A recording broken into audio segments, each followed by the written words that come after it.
So, as some of you may notice,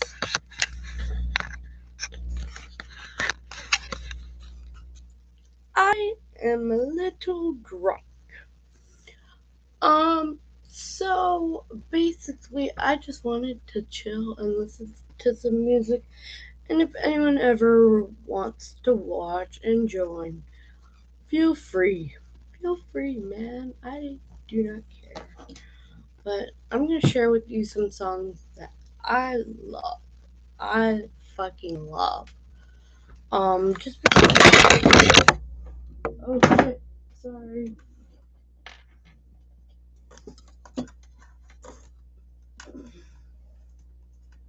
Sorry. Just a little bit.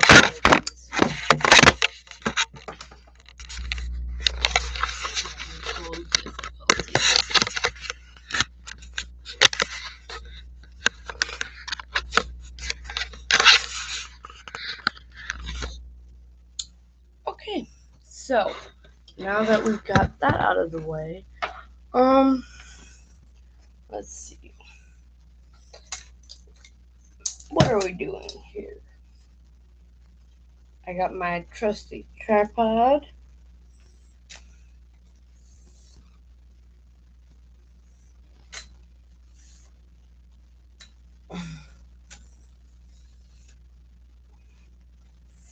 And you know what? My content is 18 plus anyway. So if you aren't over 18, please leave. I don't. Not about to catch case. I'm already drunk. Which I probably shouldn't do, but I am doing. So let's just roll.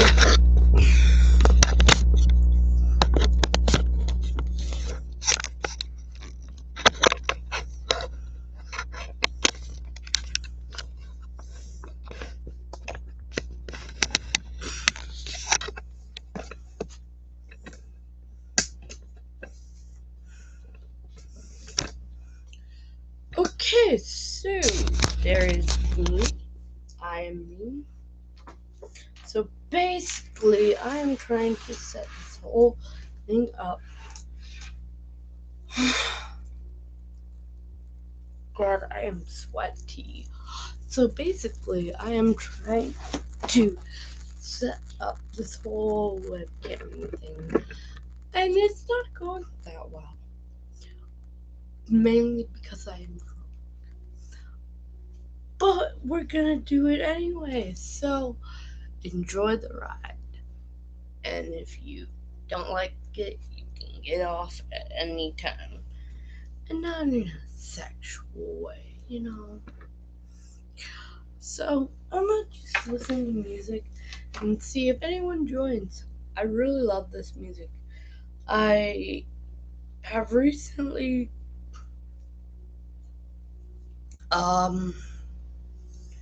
I don't know, rediscovered it. So it's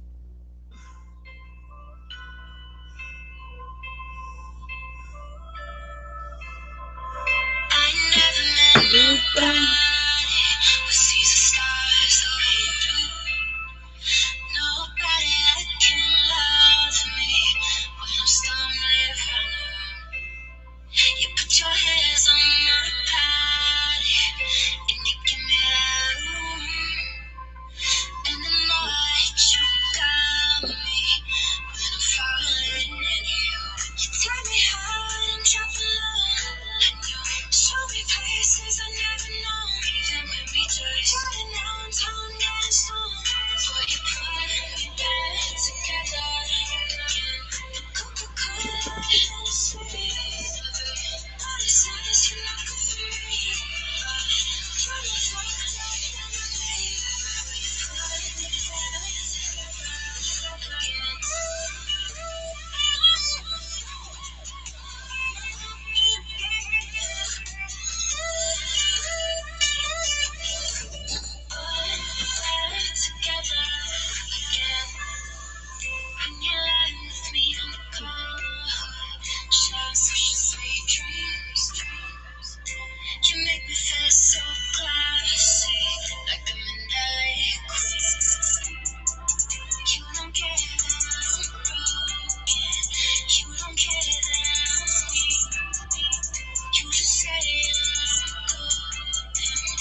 Show me places I never know. Even when we just running around town getting stoned.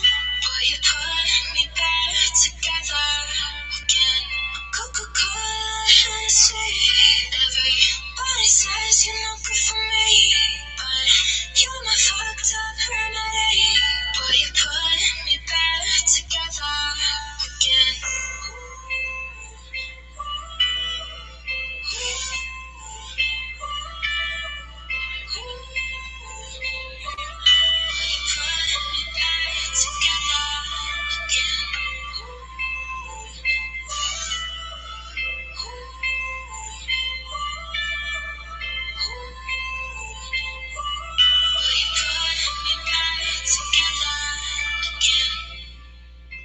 I love this artist so much. Her name's Kiara. I just love her so much. She is awesome.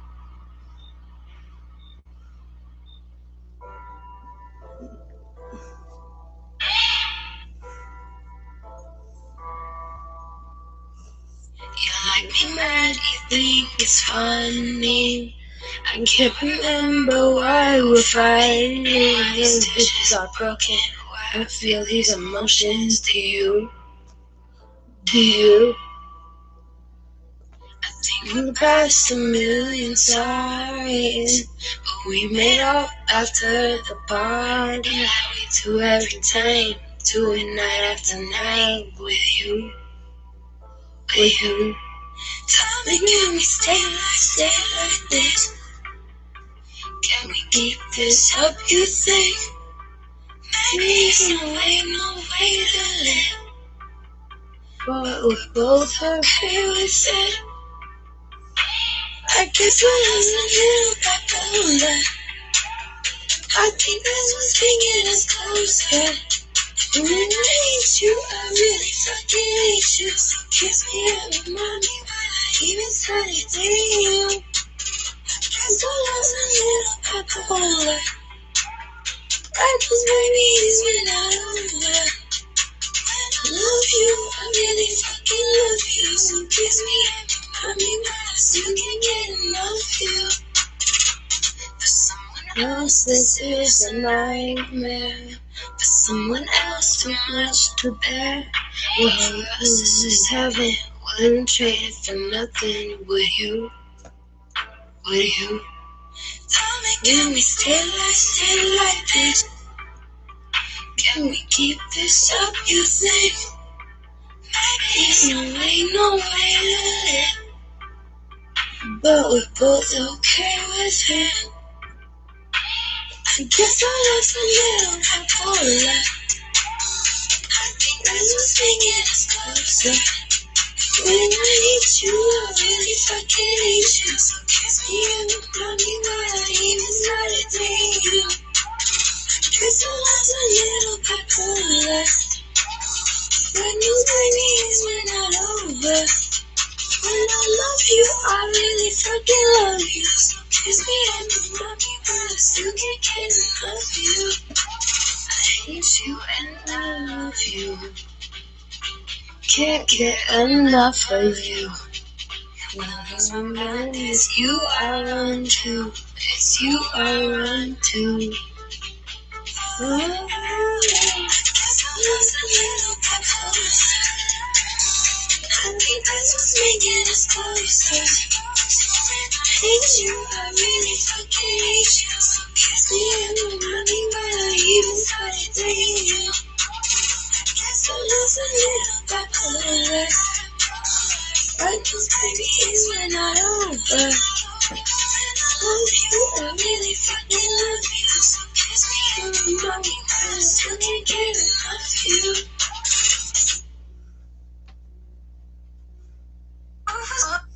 I love this artist so much. I wish you could come out with more music. She is just so awesome. Her name is Kiara. Um, I think she is a perfect example of how alternative can be pop as well, and but pop can't be alternative. And let me explain, because basically the way she does her music is it's alternative to the point, but it's also become pretty mainstream in a couple of her songs.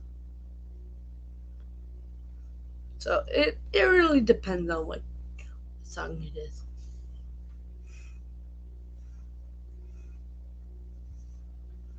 Like this one. This one is very alternative.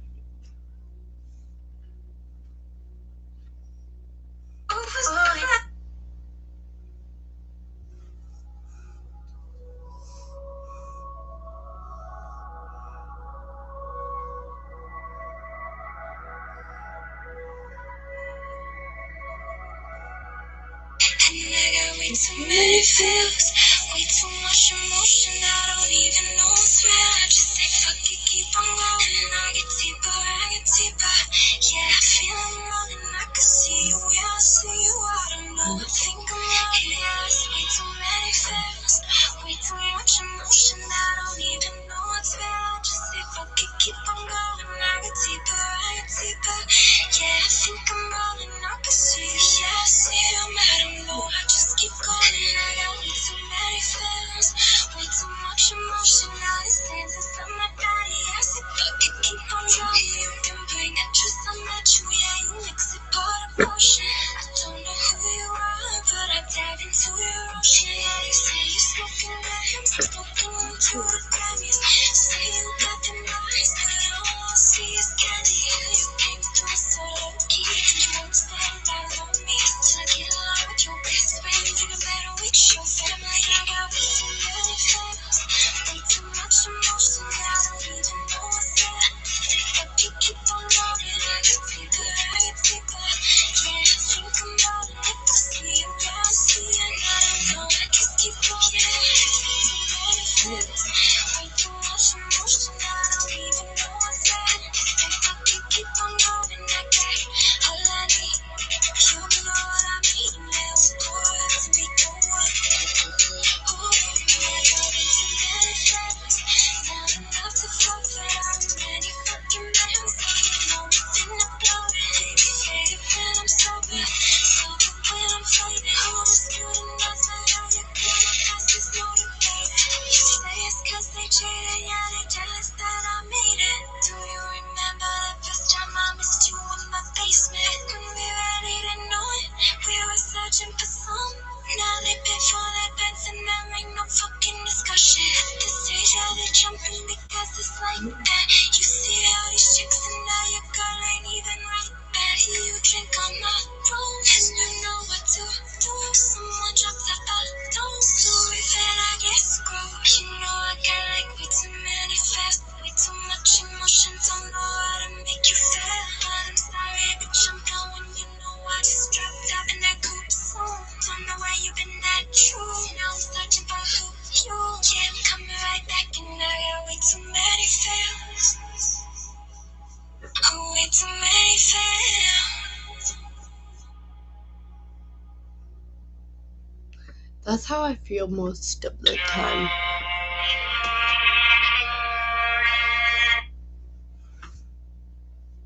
Peace out. Everyone, remember to drink and smoke if you do responsibly. I don't, but don't listen to me. I'm just some random female on the internet. So, yeah. Bye.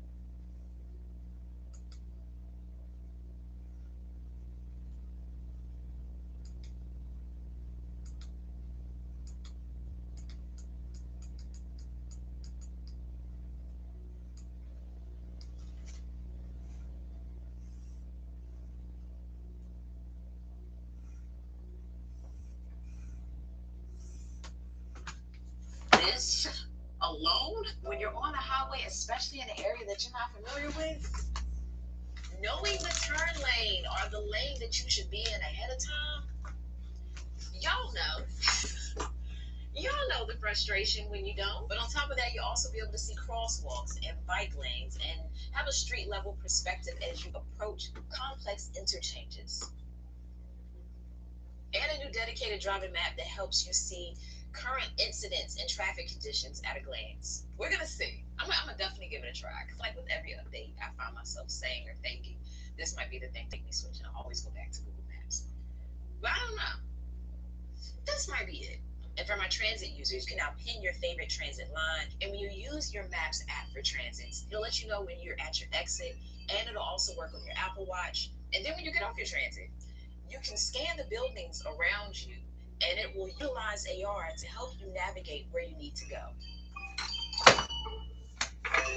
Now, the next thing that I want to talk about is really important. And I really respect Apple for this, and that is what they did when it comes to privacy.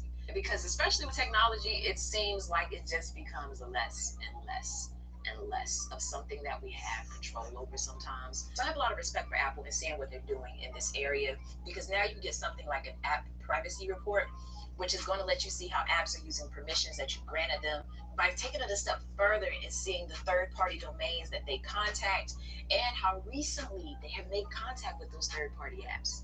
There's so much that goes on in the background on our phones, because I personally know for me, there's times where I'll be talking about something and it'll show up as an ad on my phone, or show up as an ad on someone else's phone who's around me. That's creepy. Have y'all noticed the same thing or something similar? Drop any scenarios that you've experienced down below, because it definitely can be concerning and weird. There's also more privacy with mail, so it'll hide your IP address so that senders cannot link it to your other online activity or even determine your location. And it prevents senders from seeing if and when you open their email. And the next thing that I really like is the way that Siri works when it comes to privacy, as it has on-device recognition. So the audio of your request is processed on your iPhone or iPad by default. And with this approach, Siri will be able to respond even faster, giving you what looks like almost instant results, because it doesn't need an internet connection now to do so. Now, this next one here is something I think we can all use. I know I can surely use it, and that is Apple's new Focus app. So with this new feature, it's going to help you stay in the moment when you need to concentrate, and it's going to allow you to choose what to focus on by having all these different categories so that it ignores certain notifications when it is in that mode, and it prioritizes certain notifications when it's in that mode. And you can specify what those things are. That way, when you're working, you're only getting notifications from your work-related apps, and you're not going down that, Instagram rabbit hole that we tend to find ourselves down. Or maybe I'm speaking from personal experience, because I know when I get a little distracted, I get real heavy on social media. I get real heavy in my text messages. I go down a rabbit hole of wherever else that I don't need to be instead of where I need to be. So something like this will help keep me with my tunnel vision, and it carries over to your other devices. So you can't escape it if you jump to your iPad or to your Mac, because focus is going to be enabled on all of them. And the thing that I really like here too is that it will give you a customized home screen per focus group. So if there's certain apps that you want at the forefront when you're in your work mode, it'll be there. And then certain apps that you want at the forefront, and then a whole other set of apps at the forefront when you're in workout mode or something like that. And when you put your phone in one of these focus modes, it will enable do not disturb and notify others that you are currently within this state. So if they're going to try to reach out to you, they'll know beforehand, and they can choose if they still want to or not. So thankfully, you do have the option to notify people that you have enabled do not disturb. So you can opt out if you don't want to. And then the last item that I want to talk about that saw improvements is Safari. So now with Safari, you're going to have a new tab bar that maximizes your screen space and stays out of the way as you scroll through and explore the web. It's easily reachable at the bottom, so you can navigate and jump between tabs. You also will now have tab groups, which is going to save and organize your tabs in the way that works best for you and allow you to switch between them easily. And these tabs will sync across your devices, so you can have access to them from anywhere. But the thing that I'm excited about the most here is extensions. Like, I know I love using the Honey extension on my computer, and it's one thing that I miss when I go over to my phone. So now I can have that seamless experience amongst my Apple devices of the extensions that I like to use the most. Now, these are just the new features that are coming out to iPhone, but there were also some other announcements for Mac, iPad, and your Apple Watch. But this video is a little bit longer than I anticipated it to be, so I'm gonna save that possibly for another video. Anyway, yeah, those are the top things that I am most excited about that I felt were worth sharing from WWDC. Definitely let me know down below in the comment section things that you're excited about that were announced. I'm interested to hear your perspective, as I will be down there in the comment section for a little bit after the video. And I'm gonna throw some more content on the screen that you can check out in the meantime. But until the next one, y'all, as always, thanks for taking the time out to let me tech you out. Y'all, I sat on this purchase for the longest. I had a maxed out 16-inch MacBook Pro that I just bought last year that cost around $5K. So to be in this position now where I was considering switching over to the 13-inch, I just dished out a lot of money. So it's like, is it really worth the upgrade?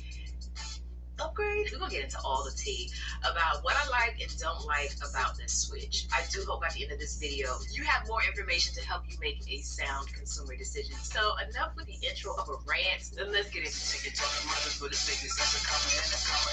Early last year I bought the 16-inch MacBook Pro fully maxed out. The only thing I didn't max out was the storage. And normally I do not replace my computers for at least a good 2 to 3 years. But as you can see, I ended up doing it. I maxed out the 13-inch as well. I do low-key wish that I could have bumped the storage up beyond 2 terabytes. But I gotta give a big thank you to Crucial for sponsoring this video, because they, in essence, helped me with that dilemma by hooking me up with 2 external SSDs, which have been getting me through. And we're gonna talk about these as well. Now, I was nervous about this change, y'all, but I was excited. I always wanted a computer that was comparable to the size of my iPad, but super powerful and efficient, like a maxed out laptop or desktop computer. And I didn't have that until now. So let's talk about the design here. This, to me, is like carrying around my iPad. I know this is bigger than my 11-inch iPad, but in terms of my thought process in reference to me deciding when and if I'm gonna bring my computer, I find that I have more scenarios now where I'm inclined to take this, where in the past, I would probably leave my 16-inch at home just simply because I didn't want to lug it around. With this 13-inch, it doesn't matter if I need it or not. It's coming with me. But aside from that, much of the design is the same as before that we've seen on the 13-inch MacBook Pros. However, one thing though that I do not like is having just 2 USB-C ports. That bothers me, because sometimes I want to be able to connect my adapter to the right side and not feel restricted and always having to connect it to the left side. It has its drawbacks, but it's not a deal breaker. It's not enough to make me want to go back to my 16-inch right now. But as far as the type of laptop user I am, I'm definitely more so the type that docks the computer, to a monitor like that one back there. I do know with the new M1s that they aren't able to connect to multiple monitors. But in my case, mine's back here is a Dell 49-inch, so I don't need anything else. But most of the time, that's where I'm at work, and this is my main computer. I do love the fact, though, that I can, detach this from the monitor and take it with me and have something that's so compact in size, but just super efficient and powerful. Like, that just means so much in trying to get my work done. I don't feel like I have a bulky setup. With my 16-inch, sometimes I want it to work, but I didn't feel like pulling that thing out. But I don't find myself having that same type of feeling with this. So, yeah, that makes a huge difference for me. Now, when it comes to the speakers up here, they aren't as good as those on my 16-inch MacBook Pro, but they're not bad at all. They're just not as rich in sound to me. But quite honestly, I don't really use the internal speakers like that, because when I'm out and about, I got headphones in. And when I'm home, I'm using the speaker that's connected to my monitors. However, before we go any further, I do want to draw some attention to that like button down below. You can press it if you feel inclined to, and the subscribe button as well, so that you don't miss any future content. Just saying. Shameless plug. Now,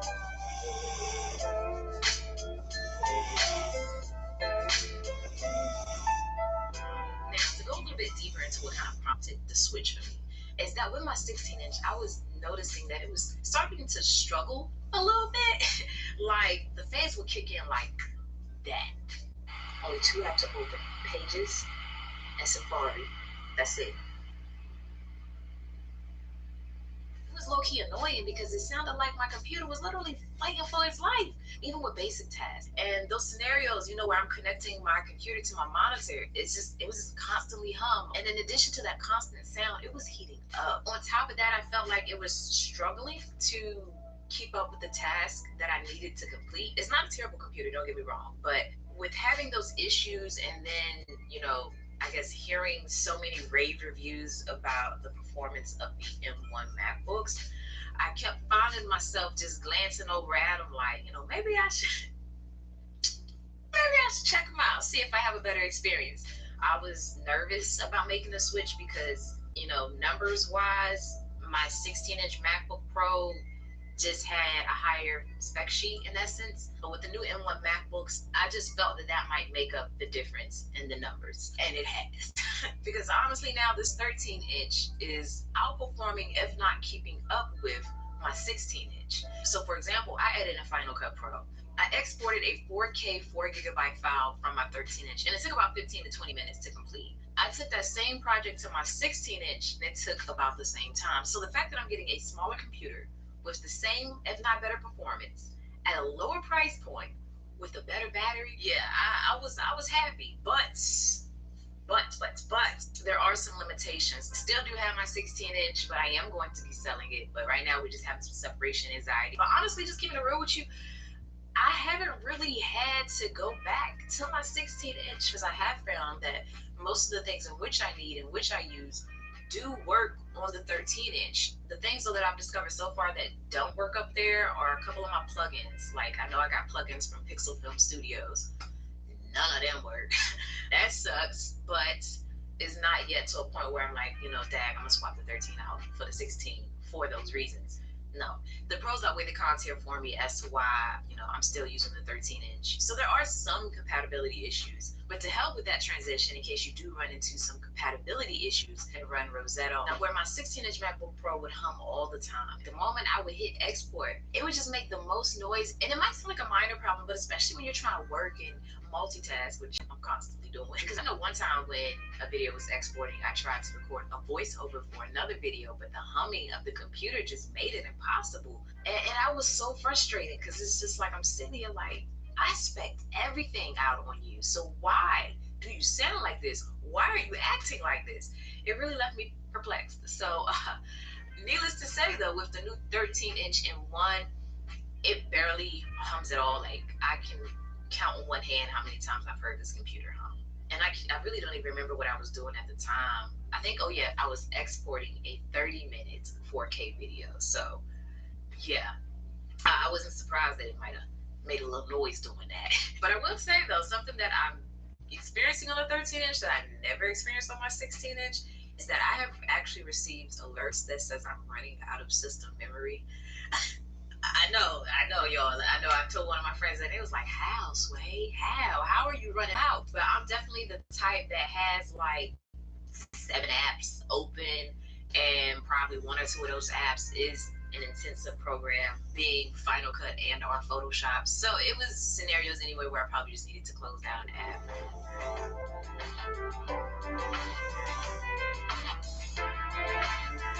Now, accessory-wise, I'm not going to dive deep into this, but I am going to touch the surface of just a few that I am currently using and I enjoy that I think further enhances the experience that I have. And like I mentioned at the beginning, one of those key things being these external hard drives from Crucial. I have used hard drives from Crucial in the past, and I've always been satisfied with their performance. So what I have in my hand right here is which model is this? This is the X8. I have the 2 terabyte version, and then the X6 2 terabyte version, and both of these perform extremely well. You can't go wrong with getting either. But I personally like to use this one, the X8, to store my videos externally because it does have a faster read and write speed. So when it comes to editing directly from this right here, I'm not sacrificing performance. And then I like to use this little cute one right here. Oh my God, y'all.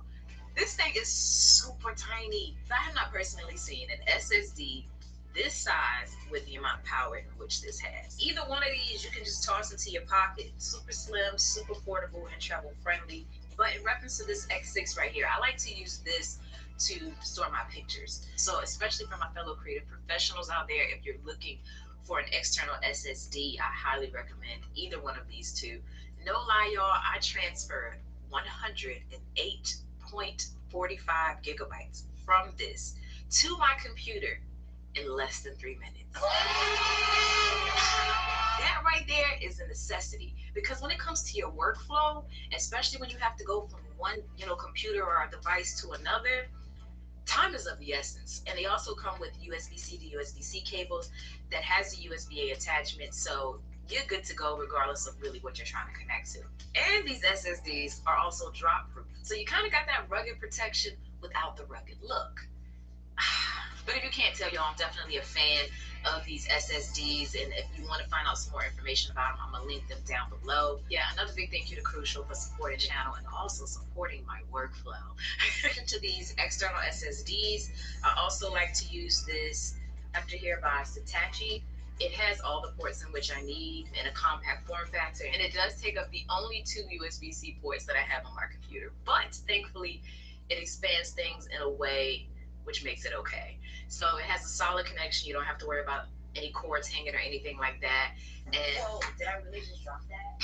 Get back to it. And like I said, it has all the ports I need. So I have 2 USB ports, a USB-C port that not only allows me to charge my computer, but also connect an external display, and then a USB-C port for data transfer, the micro SD card slot, and the HDMI port. But I gotta carry it in some things as well, and I thankfully have that. I've always wanted a book by 12 South, and it is so cute. It looks like a book, and they were kind enough to send this out for me to check out, so I have been thoroughly enjoying this. This is the dream team right here, y'all. This book 12 South case, my MacBook Pro M1, my Hitachi USB-C hub, and my external SSDs. The dream team. That's what we're gonna call it right there. As long as I got these items on me while I'm out, I can get more done. And speaking of, the one thing I didn't say was the adapter, the wall brick, the charger. I didn't even think to talk about that in terms of bringing it with me, because the battery life on the 13-inch is stupid. It is crazy good. You know how sometimes, when you watch the videos and stuff and they give the claims of what the battery life is, you take it with a grain of salt and like, yeah, okay. But no, y'all, I can attest the battery life on this is as good as they say, if not better. I know I took like a video call, I did some video editing, I browsed the web, I checked my email, like I was getting work done, I was good. And when I looked at the battery life, I was amazed at just how much it had not used. My 16-inch, if I was doing those same tasks, my battery probably would have dropped at least a good 10 to 20%, if not more, than what I experienced on the 13-inch. So I go out, I don't even think about carrying the adapter with me. And that's a good feeling, to have that confidence in the battery on a computer. Or maybe you're in that scenario where you forgot your adapter, because I feel like we've all been there. I know I have. You don't have to fret, because on top of the battery being better, the actual wattage required in the power adapter is less than that on the 16-inch. And I want to emphasize that, because with the 16-inch, I know one complication that I ran into was connecting it to an external monitor that could also power it. Like a lot of the monitors that I was eyeing before getting this one lacked the power to charge my 16-inch MacBook Pro, and that was a little frustrating. But the 49-inch Dell back there, and I'll link that below because I know sometimes I get questions about it. But that one back there has been, just fine, and working with the M1 as well as my 16-inch. It actually has enough power to take care of my 16-inch, but it took me a while to find one that checked all the boxes that I wanted, and that was definitely a big one for me. The fact that the wattage on the brick that comes with the 13-inch is less than, it just kind of expands things more for me. It gives me less to fret about or have to look for. I feel like there's so much more I want to say, but I can't think of anything else right now. So I'm gonna leave it to y'all to hit me up with some questions that you might have, and maybe I'll do a follow-up video of how I'm feeling, I don't know, maybe a month from now or so. But I'm happy. It definitely has lived up to the hype for me and what I do. But I know, depending on what you do, it might not be the best option for you. Because currently, at least, I want to say it's not the best with programs like Premiere Pro. So if you're more of a Premiere Pro user, you might want to look at something else other than this. For years, I have definitely been the type of consumer that typically gets a laptop that has a display that is 15 inches or larger. Like, I just would get so just nervous about having to edit off of a 13-inch or smaller laptop. It just felt like, oh my God, it's not going to be enough screen real estate. But what I learned is most of the time I'm docked back here at my monitor. So when I'm on the go, I don't want a huge display. I want something more so compact and travel friendly with a lot of power and a great battery. And I'm so happy that the new M1 13-inch MacBook, delivered on all of that. And that's not to bash the 16-inch MacBook Pro at all, but it's just more so to appreciate what Apple has done with the new M1 MacBooks. Because spending $5 grand, let alone $2 grand, is a lot, But I see computers, for me at least, as an investment. More times than not in the past, I've definitely kept the computer that I've been using, for years. I am the former owner of a 16-inch MacBook Pro, now using a 13-inch M1 MacBook Pro, and just as happy. So, yeah, in short, to say, if you have an eye in the new 13-inch M1 MacBook Pro, of course, look at what your needs are, look at what your workflow is. And if it kind of aligns with my backstory, then I highly encourage you to take that plunge, to take that leap of faith, and check out the new M1 MacBooks, because they're definitely something to marvel at and enjoy, and nothing beats your own personal experience. But I feel like the video is probably already long enough as is, so I will end it here and say, if you want to check out more content, I'm going to throw some videos on screen right now that you can enjoy and maybe binge a little bit. And if you want to connect with me more on the web, I am on Instagram and Twitter. Feel free to give me a follow, drop a hello. But that's gonna do it for this one, y'all. I got some more content coming, so definitely stick around. And as always, thanks for taking the time out to let me tech you out. What's going on, y'all? Tech me out here. I recently upgraded to the new MacBook Pro M1 13-inch. What, did I say that right? New M1 13-inch MacBook Pro. I really debated for a while if I was gonna move from my 16-inch to this. Let's just say I'm glad I did. I wish I did it sooner, actually. It is so nice to have the power of this in the size of something that feels like my iPad. But I'm not going to go down a rabbit hole right now of how I feel about, the new M1 MacBooks. I'll save that for a later video. Y'all can definitely, let me know if there's something you want to see down below in the comment section. Because for this video, we're talking about tips and tricks for your Mac. So this video especially is going to be good for those that are new to Mac, as well as those that might be a little bit more seasoned. You might grab a little gem or two from this as well. But yeah, let's get into it. The first trick or tip rather that I have for you is keyboard shortcuts. So this is something that I use a lot, especially for things that I commonly type, like my email address. So I have it set so like if I type in something like partner E and I hit spacebar, it'll autocomplete and put my email address. I also have like my mailing address as a keyboard shortcut, my TSA pre-check number as a keyboard shortcut, and even for certain words or nicknames that I use a lot. There's a lot of different scenarios in which it can be useful for you, but if you're interested in creating your own, the way you go about doing so is go to your Apple logo. We're going to go down to System Preferences, and then we're going to move into the section that says Keyboard. Gotta give me a minute. There we go. I can find it. And once you're in here, we're going to move over to text. And then to create your own, you're just going to hit the plus symbol in the bottom left. And you can type in the abbreviation that you want to have. And I'm going to have it so that anytime I write that, it will replace with Tech Me Out. Just hit return to save that. And now when I jump back over here and I type in test and I hit my spacebar key, it then changes to Tech Me Out. And the thing that I love about this is that it syncs across my Apple devices. So regardless of which one I'm on, I have the same shortcuts on each of them. Now, y'all, the feature, though, that I think I use the absolute most is the shortcut key to search with Spotlight. And that's by pressing Command and the spacebar key at the same time, and it'll pull up Spotlight. And anything that you type in is then going to search the computer for it. So this is how I generally will search for apps, just about everything. And the beautiful thing about it is that you can pull that up from anywhere. This is something that I use a lot on my phone, and I found myself using it just as much on my computer.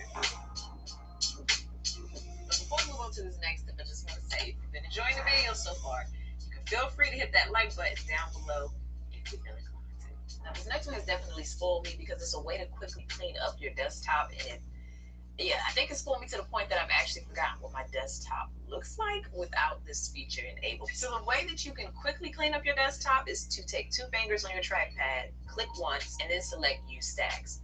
So I'm going to deselect it so we can see what my desktop, oh my God, like just the absolute mess. But to just quickly clean that up, 2-finger click, Use Stacks, and I'm good to go. And I say two-finger click because that's how you basically right-click, or how you click to pull up your menu for something that you're selecting. But when you pull up that menu, you will also see that you can group your stacks in different ways. So in my case, I like to have mine grouped by the conda file that it is, but you can change it up as needed for yourself. Now, just a little bonus tip, if I wanted to keep, all these items visible on my desktop, I could take two fingers, click once, and then select show view options. And this is going to allow me to customize the way that the items look on my desktop. So I can make the icons bigger, I could change the spacing of the items there, I can even change the text size, and I can even change the position of the text to be to the right of the icon instead of below it. And I can turn off the icon preview altogether. And you can take two fingers and click and then say clean up by kind. And now it's more of a list view of items up here. Now this next tip is actually a product, and it's a product that I have back there that's a little bit hard to see right now, but it's one that I recently got in-house that's definitely impacted the way that I've been using my MacBook, and it comes from our sponsor for today's video, Banky. They make great accessories, but one in particular that I really like is their docking station.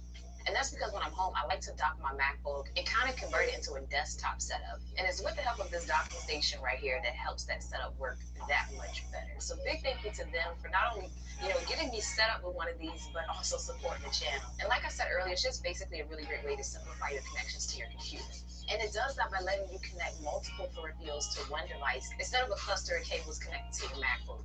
This saves me time because then basically when I dock my MacBook, I just plug my MacBook into this docking station, and my monitor and everything else that is already set up on my desk is instantly connected to my MacBook. So I love the fact that I don't have to sit there and plug in each individual thing because I'm good to go as soon as I connect my MacBook to this.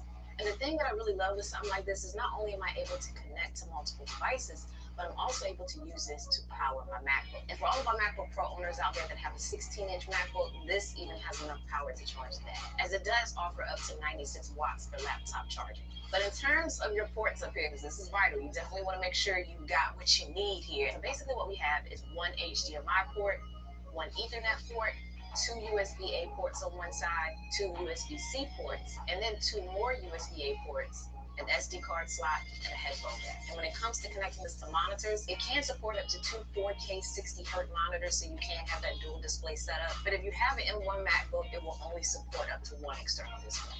But just overall, a really nice, clean docking station. I think I'll probably end up migrating this to actually be mounted under my desk. Just a little food for thought for how you can set up yours. Now for this next one, for the life of me, I could not figure out how to make my battery percentage show when I switched over to the new M1 MacBook. I literally thought the option was gone. But guess where it was the whole time? Under System Preferences and Docking Menu Bar. I know, that's what I said. I was just like, okay. Normally, I was able to come here, click the battery symbol, and then, tell it to show the battery percentage. Now, you have to go to another area within your system preferences. But to get there, we're going to go to the Apple logo, System Preferences, and we're going to navigate to Dock and Menu Bar. But once you're in here, you're going to select Show Percentage, and that way it'll show the battery percentage next to the battery icon in your menu bar. Now, something that I found pretty cool is the fact that you can actually customize your folder icons. And it's really simple to do so. All you have to do is choose a folder that you want to customize. And after you select it, we're going to hit Command-I. And then all you have to do is head over into Safari and find a picture that you want to use. And you can right-click it and save it, or you can just drag it on top of the little icon here for that folder, and it instantly changes.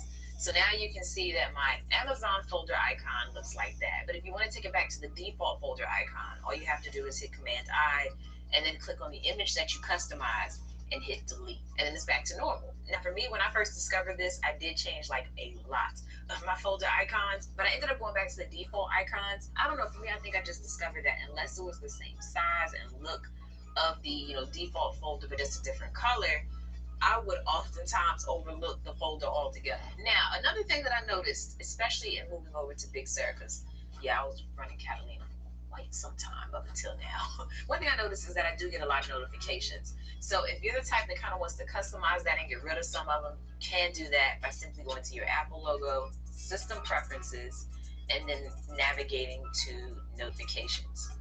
This is going to let you come in and customize how each app sends you a notification. So for apps that you want to make sure that you get a notification for and acknowledge, I would suggest using alerts, because then the notification will not disappear until you hit the the X in the corner of it.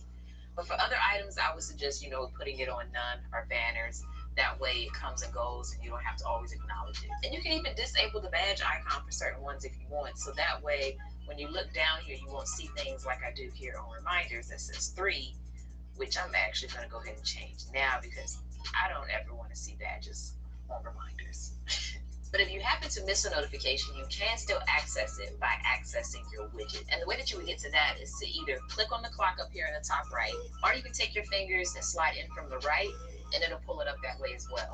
But while we're in here, though, let's talk about this, because just as you have widgets on your phone, you have widgets now on your computer. And I'm loving this cohesion between my Apple devices. But in looking here at the widget view, you can come down to edit widgets, and this is going to let you add widgets for the apps that you have installed on your computer. You can come in here and choose which size you want, and let's say, for instance, I want this clock widget and I want a medium one. I can just literally drag and drop it where I want it to go, rearrange them as I want. I haven't played with widgets as much on my computer as I have on my phone, but this is something that I do plan on getting more into.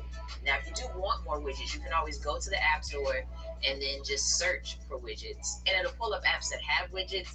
But I don't think there is currently a widgets category. Now, while we're in the App Store, I do want to point out something, which is another tip. You can actually download iPhone apps on your computer. And by that, I mean, there's certain apps that are only available for your iPhone or your iPad, like LumaFusion or something like InShot. So right now, I just searched for InShot. It's not here under Mac apps, but if I select iPhone and iPad apps, I can then see that application, press download, and run it up here. Now, this doesn't apply for every application that's available on your phone, but not your Mac. So, for example, Spotify is not available in the Mac Store and is not available as an iPhone and iPad app to download up here either. This next tip is known as hot corners. And the way this works is that it'll let you navigate to one of the four corners of your screen and perform a quick action. So let me just show you actually, because I think that'll be best here.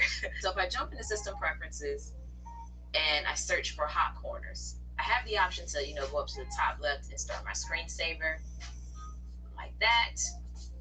Or I can go over to the top right corner and set it so that it pulls up Launchpad, which is all of my applications. And that way, as I'm, working and things like that, if I want to quickly get to either my screensaver or my Launchpad, I can do so by just dragging it up to one of those two corners. But you do have some other options in here that you can choose from as well. So, yeah.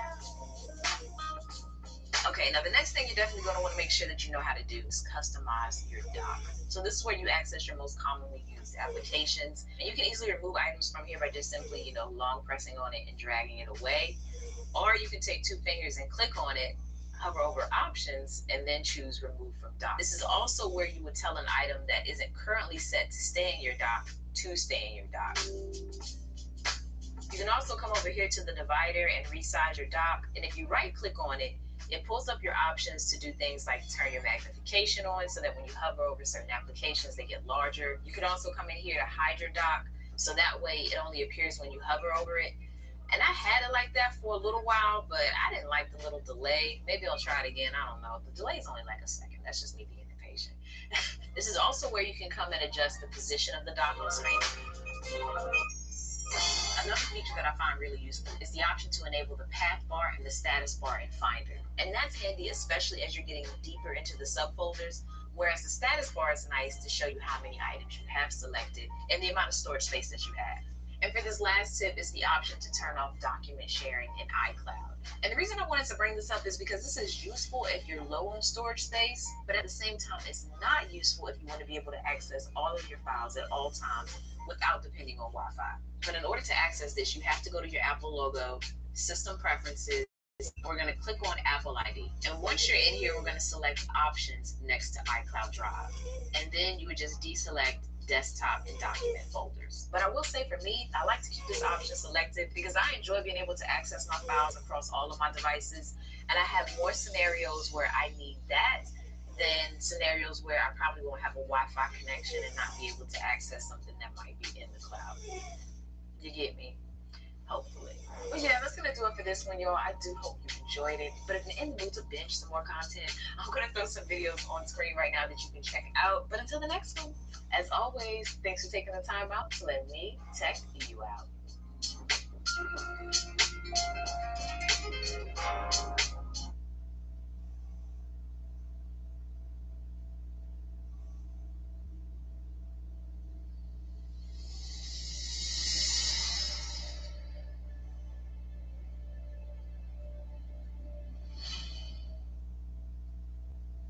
everyone, my name is David A. Cox, and today I'm going to teach all of you how to master the Mac in 1 hour. I'm the founder and CEO of a service called PCClassesOnline.com. You may have heard of us because we were recently on the television show Shark Tank, which aired on ABC back in November of 2012.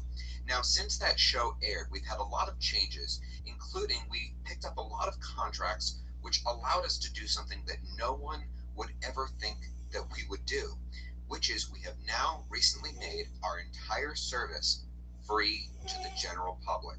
So for absolutely $0, any of you out there can learn how to use your Mac, PC, iPhone, or iPad right from the comfort of your own home.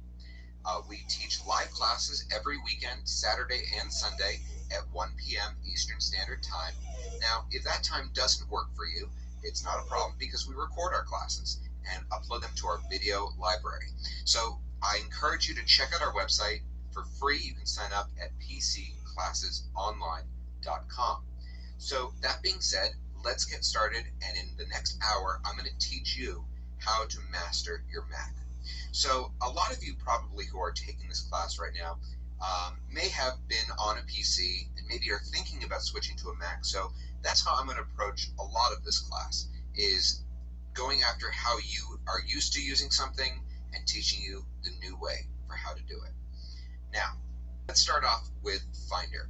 The guts of the computer is called Finder, and it's this little, let me make these icons a little bit bigger, it's this little happy Mac symbol that you see here down at the very bottom left-hand corner of my screen. Do not be thrown off by the fact that it says Finder at the top left of my screen, okay? This happy Mac icon is Finder, and Finder is where all of your stuff is. So anytime you're looking for where did I put that document, where did that photo go that I downloaded through an email, everything is located in Finder.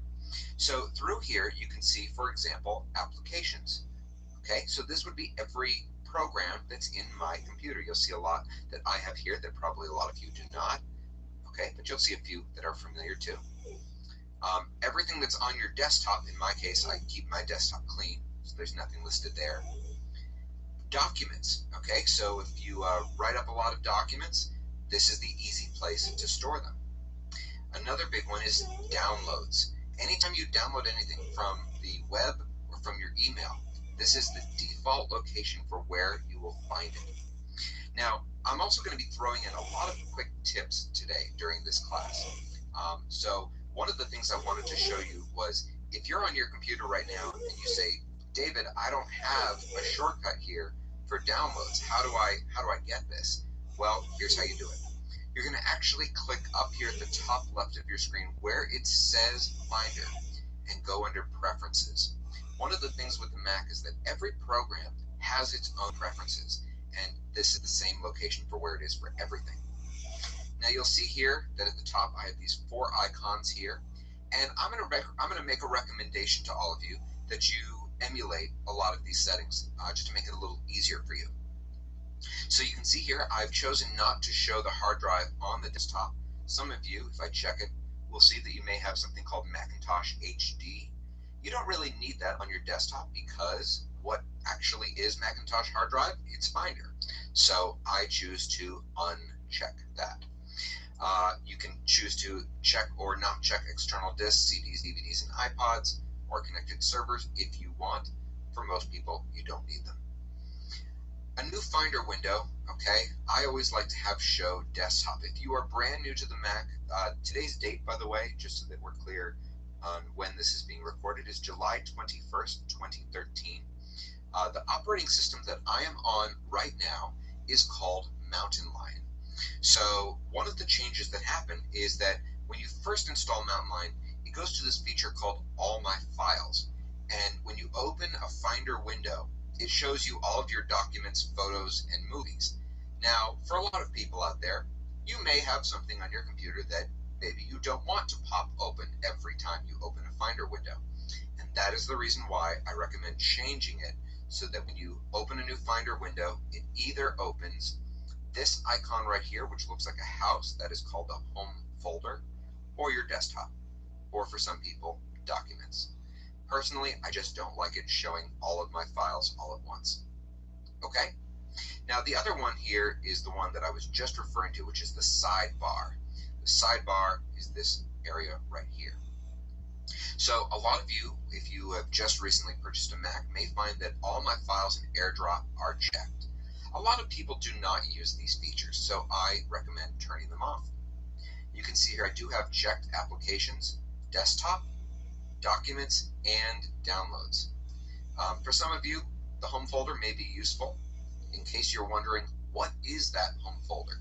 The home folder is actually where all of those other files are contained.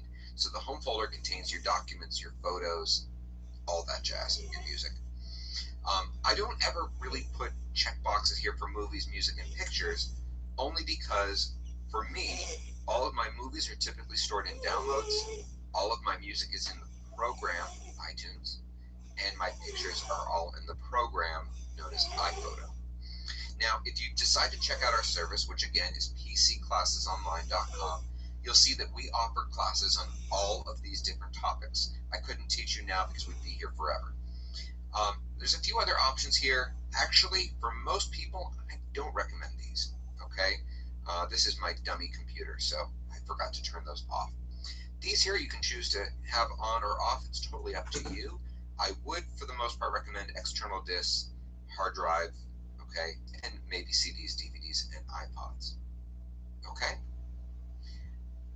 Let's see here. I've got my little notes here. Oh, the next thing I want to talk about is if you're used to a Windows computer, one of the things that you have is at the top right corner of pretty much everything, you usually would have an X, a box, and a minus symbol. And that would be the equivalent of close, maximize, and minimize. I want to show you how to do it on a Mac. On a Mac, we have these three dots right here, but don't be fooled, we're actually only going to use two of them. The little red dot here, when you click on it, will close whatever window you're on. Okay? The yellow dot will minimize it. So what will happen is it will genie down into the dock here. This part here at the very bottom of the screen is known as the dock. We're going to get there in a little bit. And over here on the very right-hand side is my window, which I just minimized. Now, a lot of you may be thinking that the green dot is maximize. Not really. No one I know actually uses the green dot. What it actually does is it goes between two different sizes. Now, if you want to resize any of these windows, what you can actually do is put your cursor either on the border or a little bit easier on the corner, and you can click and drag and make the window whatever size you want it to be, and it'll stay that way. Okay? Now, to maximize, I want to show you this real quickly, and I'm going to actually open Safari here as an example. One of the new features in Lion, I believe it was, is the ability to run every single application in full screen mode. This has caused a little bit of confusion for people who didn't know about that feature and then upgraded. So I want to go over it right now. You'll notice that at the top right corner of Safari, I have these two gray arrows. And when I click on them, you'll see that Safari takes up the entire screen. So part of the idea with this is my computer that you're seeing right now is a 13-inch MacBook Air. It used to be that people who wanted a lot of, wanted Windows to take up a lot of space would have a 15-inch screen. The idea, though, is that even if you're running a basic web browser stretched out on a 15-inch screen, it's actually bigger on a 13-inch screen running in full screen mode. Hopefully you followed me on that one. So the idea is you can have it take up the whole computer so that you're doing nothing but being on the web. Now, one of the important things I want to go over is how to get out of full screen mode. And there are technically two ways to do it, although the two ways don't work with every single program, but for the most part they do. The first is you can hit the escape key, which is the key on your keyboard at the very top left that says ESC. So that would be one way to get out of full screen mode. The second way is to just simply put your cursor at the very top of your screen. I'm running a dual monitor display, so it's actually a little bit hard for me to do that here. Let's try it over here. And you'll see that at the very top right corner, we have two blue arrows that are pointing toward the center. If I click on that, it shrinks back down to the normal size. And that's how you enter and exit full screen mode. Next, I want to talk to you about the dock, which is this, as I said earlier, this bar here at the very bottom of your screen. The dock contains icons that represent the programs that you use the most, and you can customize it. You can put whatever you want on there. So let's say, for example, that I don't want Photo Booth here to be on the dock. Now, one of the things that's going to be a little tricky today is some of you who are taking this are going to be on a desktop, and some of you are going to be on a laptop. So if you're on a PC, you're probably familiar with the fact that you have a left click and a right click. On a Mac, it's referred to as a secondary click. For most of you on laptops, if you put two fingers on your trackpad and click, that is how you create a secondary click. That's how you initiate the command. So when I do that, I get a series of additional options. And under options, you'll see here, I can remove it from the dock. Now, for those of you who are on a desktop, the other way that you can do this is you can hold the control key on your keyboard and it will do the same thing.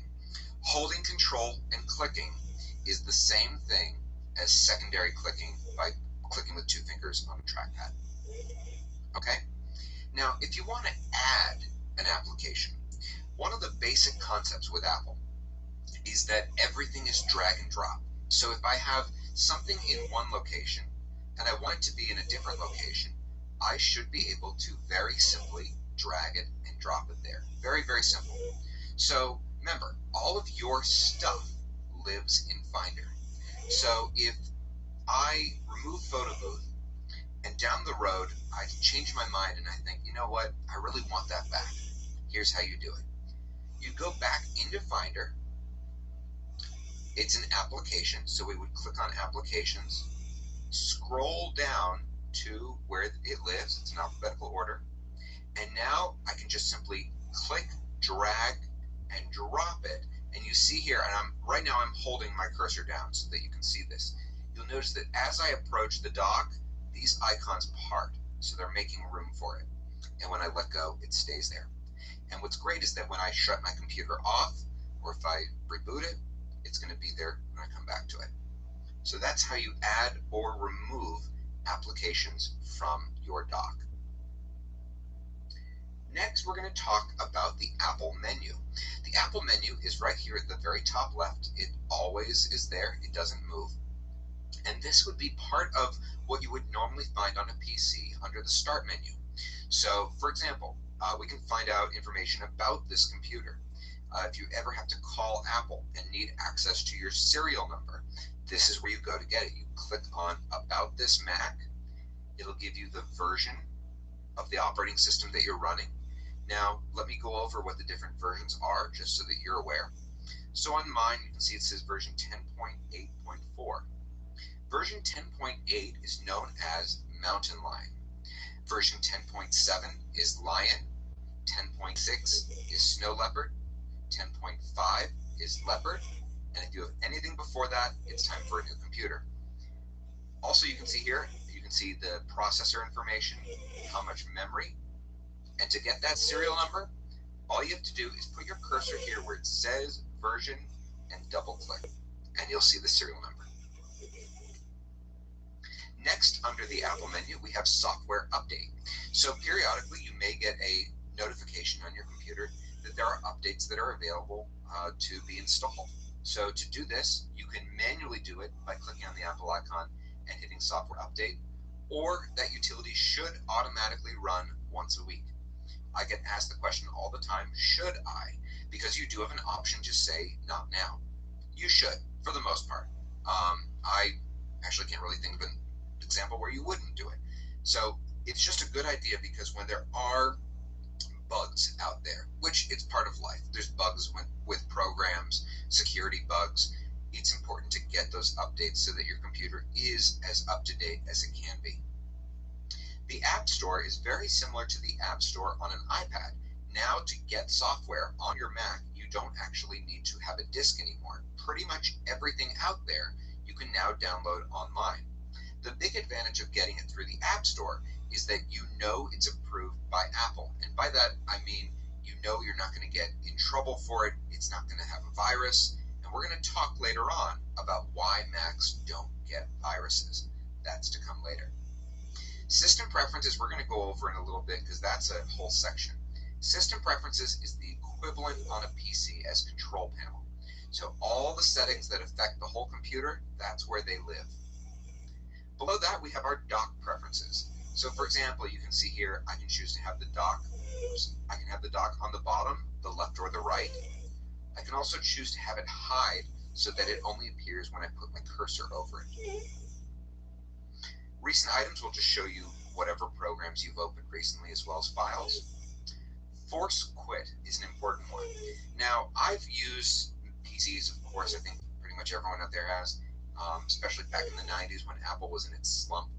And one of the things that you'd always have to do is use Control-Alt-Delete because programs would crash and then inevitably you'd have to reset the computer and it was just this big nightmare. The guts of the Mac operating system is incredibly stable. That being said, every once in a great while you may have a program that crashes. So the way you force quit is you can either click on the Apple icon and click force quit, in which case it will show you all the programs that are running at that time. Now, if Safari right now was not responding well, it would probably be in red. And then what I would do is simply click on it and click force quit, and it will quit. The other thing that you can do, if you, this is a good one to write down, by the way, during this class, I do always encourage taking notes. One of the important commands to know on your computer is if you hold down the Command, Option, and Escape key at the same time, you just press and release all three at the same time, it will do the same thing. Then we have our sleep, restart, and shut down options here. And finally, log out for those of you who do have multiple accounts. For example, if it's a couple, the husband may have one account, the wife may have another account, or significant other. So now let's go over those system preferences. Okay, so again, we're going to the Apple icon and system preferences. Now, when you sign up for PC classes online, we have an entire class devoted to going over every single preference here. Right now, what I'm going to do with all of you is I'm going to go over the most important ones, starting with general. Now, one of the new features in some of the recent operating systems is you may have noticed that when I was on Safari, there is no scroll bar anymore. Now, the computer uses something called multi-touch, and this is another command that you're going to do with your fingers. So imagine this window as though it were an actual scroll. You would not scroll down, you would push it up. And so the way you do this, for those of you who are on a laptop, is you're going to take two fingers, put it on your trackpad, and go from the bottom to the top. And as you do that, it's going to scroll up and down. Now we're going to talk about the other multi-touch gestures later on in this class, but that's how you scroll up and down. Now, some people don't like that. Some people really want a scroll bar. And the reason why I just showed you that now is if you go into System Preferences and go into General, you'll see here that Show Scroll Bars has an option here where you can have it always be there, for those of you who want that option. Okay? The other ones that are going to be important to you are Desktop and Screensaver. So right now, of course, I've got my company's logo right there in the background. You're going to probably want something a little more personal for you. So you can go here into Desktop and Screensaver, and you can either choose from photos that are in your computer, photos that are in iPhoto, or you can go here under Desktop Pictures and see one of Apple's own designs. I'm also going to show you later today an app which turns your desktop background, get ready for this, into time-lapse photography. It's a really, really cool app. We'll show that later. Some of the other ones here that are important to know. Let's see here. For those of you who are using multiple displays, go here into Displays. I have mine right now, so I'm not going to really go into that because I don't want to lose my screen. If you want to review the multi-touch settings on the trackpad, you can go here under trackpad, and as you put your cursor over these different options, you'll see here that on the right hand side of video will show you what it looks like. So for example, the secondary click that I talked about, it shows person with two fingers clicking down, and that causes the equivalent of a right click. There's also, watch out for these other bars here up top, like scroll and zoom. Okay, you can see what options I have here. Now let me go over these real briefly, and so that I want to show you what I recommend for most people. Now, tap to click, some people love it, some people hate it. I go back and forth between it. What that means is that instead of having to actually depress the trackpad, you just lightly tap with your finger and it will click. Some people like this, others it drives them nuts. Secondary click, I absolutely recommend. So it just means when you click with two fingers, you're going to get those additional options. Some people like the feature of being able to look up the definition of a word. I actually don't really use that, but if you want it, you're certainly more than welcome to. Three-finger drag will move the window that you're currently in around. I find it to be kind of disorienting. I decided to turn that off. Here under scroll and zoom, you'll see here that I absolutely do have that checked. For zoom in and out, let's say you're on the web and you're having some trouble reading something that's in fine print. Just like you can on an iPhone or an iPad, you can spread your fingers and you'll see there in that little video animation that it will zoom in or out. Smart zoom, more than anything, it's designed for the web, means you can just lightly tap with two fingers and it will zoom in to whatever it is you're focusing on. Rotate, more than anything used with photos, allows you to just turn your fingers and it will turn the orientation of your photo. Finally here under more gestures, let me kind of get mine more ready. Swiping between two pages. So let's say you're on the web, okay? Say I'm on Safari, and I go from Apple's website and I want to see a preview of Mavericks. If I want to go back a page, instead of clicking the back button, what I can do is take two fingers and excuse me, and move them from the left-hand side to the right-hand side of my trackpad, and it will go back a page. That's what that is. Swiping between full screen apps. When I showed you just a minute ago, let's go back to where we were, about the two arrows and putting the application into full screen. If you want to use this feature and go back and forth, the way you can use the multi-touch trackpad is to place three fingers on your trackpad and move them left or right depending on how you have it set up, and you can go back and forth between the different pages. Okay? The different applications rather. Notification Center, I don't really recommend for most people. It's up here at the top right. You see these three dots with these three lines, and it's basically just notifications about recent emails, tweets, Facebook updates, that kind of thing. I don't really use it a lot. Some people love it. If you are that kind of person, feel free to use it. For the most part, I don't recommend it. Mission Control is a feature where you can basically, if you have multiple windows open, you can see everything laid out. For people who do a lot of programs at once, this is a nice feature. I don't typically do that, so I decided not to use it. App Expose, it allows you to use three fingers and swipe down, and it's sort of very similar to Mission Control. The difference really is that Mission Control allows you to have multiple desktops. So you can have one desktop devoted to photos, one devoted to video, however you decide to do it. Launchpad we haven't talked about yet, but it's sort of a way to look at all of the applications in your computer as if your computer were an iPad. So it's this icon down here at the very bottom left. It looks like a spaceship. And this multi-touch gesture means that you can take your thumb and three fingers, start them wide and bring them together. And you see here, it looks just like an iPad. And to go back and forth between pages, I can use two fingers and swipe left or right. Okay, I like that feature. I decided to keep that.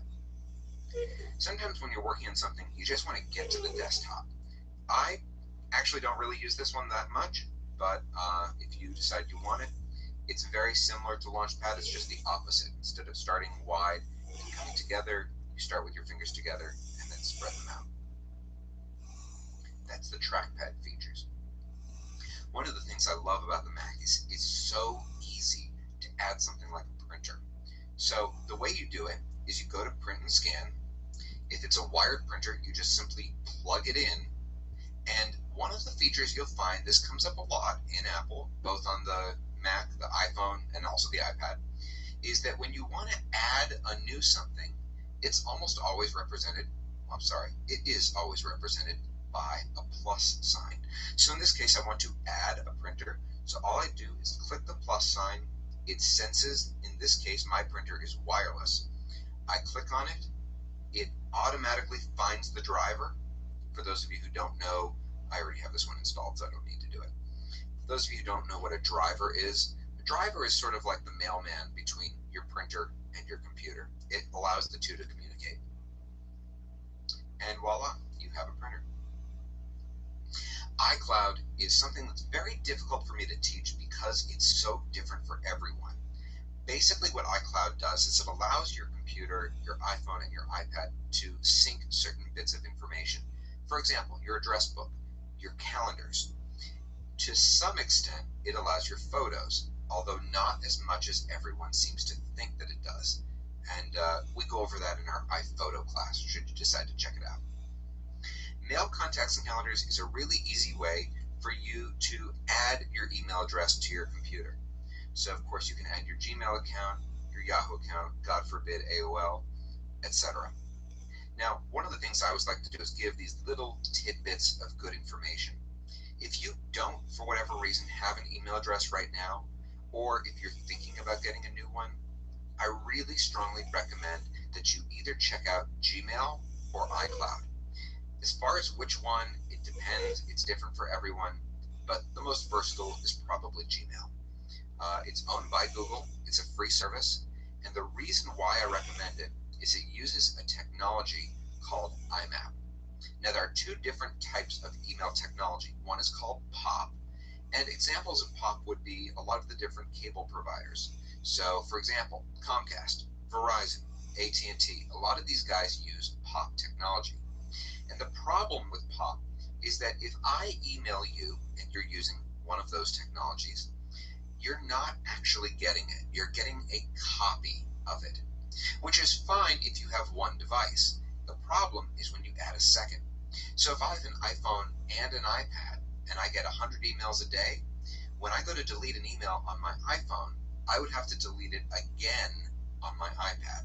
There's no synchronization. Whereas with IMAP, examples would be iCloud, Gmail, AOL does use it, and Yahoo recently switched to it. Those will auto sync. So if you delete it in one location, it will delete it from all of them. Although actually, technically speaking, not every Yahoo account does, but we're not going to go into that right now. You shouldn't use Yahoo for other reasons. They have major privacy loopholes and a lot of security loopholes that I would strongly recommend you avoid. Now, also in here, you'll see you have your network settings. Sharing, if you're going to be using multiple computers in your home and you want to access information on your other computer, you can do that. Users and groups, this one is important. For those of you who maybe have family who come and visit with you, sometimes you might have someone say, hey, can I use your computer to check my email? You probably don't want them to see all of your stuff. You don't want them to go through your photos, your download history, etc. So one of the easy things you can do is use a guest account, which you'll see right here. And by enabling a guest account, what you can do is when that kind of situation arises, you would go to the Apple icon, click on log out, and you would see a second account called guest. Now, when you're in a guest account, you can do whatever you want, and the person who's using it can't see any of your data. They can't see your photos, they can't see your emails, nothing. As soon as they log out of the guest account, it will delete everything out of their account. So if they have downloaded anything, it'll wipe it out. But it allows you to maintain some privacy. And finally, I think the last one we'll go over here is dictation and speech. One of the really cool features that came out with Mountain Lion is you can now talk to your computer and have it translate everything into text. So to do this, click on dictation. All you have to do is turn it on, which I'll do right now, and you can choose what key you like to be your shortcut. In my case, I like to use either command key. So the way this works is if I just open real quickly a notepad, okay, what I can do is tap the command key twice. When I do that, I'm going to hear a beeping noise, one beep. Then I can start talking, and when I'm done, I tap it again, and it'll translate it all to text. So let's show you how it works. Hi, Mom and Dad. Looking forward to seeing you this coming weekend. And there you go. Now, if you want, you can also add punctuation in. So I can say, Dear Frankie, comma, how are you? Question mark.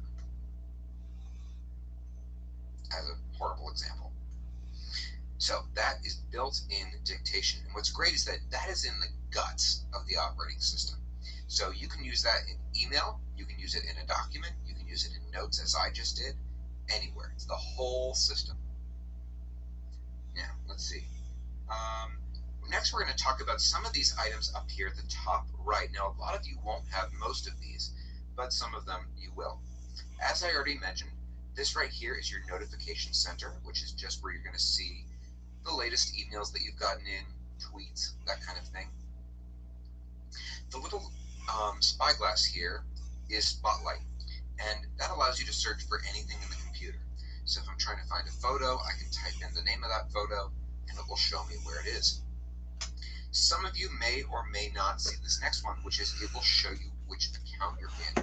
So for example, if there's a husband and wife that are constantly going back and forth between accounts, you can choose in system settings and users to have both accounts here, so you can flip back and forth between the various accounts. Next, of course, we have the date and time. For those of you who are on a laptop, you'll see here, you'll have your battery symbol. I recommend showing the percentage so that you can see how much battery is left. Next over here is volume. You also have keys on your keyboard that will allow you to tweak the volume. For most of you, the F12 key will increase the volume, the F11 key will decrease the volume, and the F10 key will mute or unmute your volume. Next, we have the Wi-Fi. So if you have a laptop, for example, and go into a cafe, most cafes have free Wi-Fi. So what you can do is click on this icon. You'll see all the wireless networks that are available. Now, the ones that have a lock mean that they are password protected. So in order to get into that network, you are going to have that password. If you do not see a lock, usually it means it's open. The exception to the rule are I've seen several airports where it appears to be an open network, and then once you go to use the web, it says pay here to use the internet, which is kind of ridiculous this day and age. Next, we have Bluetooth. Bluetooth is a wireless technology. It's used for headsets. It's used for wireless keyboards and mice. So you may or may not see that. The next one here, depending on how you have it set up, is going to look like a clock. Ignore how mine looks a little different right now, but it looks like a clock with a circle going around it. Now that is one of the most important features built into the Mac, which started several years ago, back when we had the operating system Leopard. So what it is your computer has this utility called Time Machine, and Time Machine can run only if you introduce an external hard drive.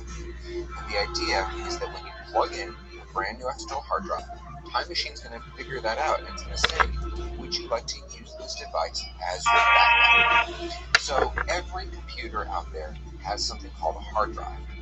And a hard drive, for the most part, unless you have solid state, is a piece of part that moves very fast. And like all parts that move, they will fail. So the idea is that by backing up your data, one day, inevitably, when your computer's hard drive fails, you can use your backup drive to bring back all of your data. More likely, you would bring your computer to someone, whether it's an Apple store or someone like myself who's tech savvy, who can help you with that process. Now, one of the things we do here at PC Classes Online is we like to give you all a lot of resources. So if you don't own an external hard drive and need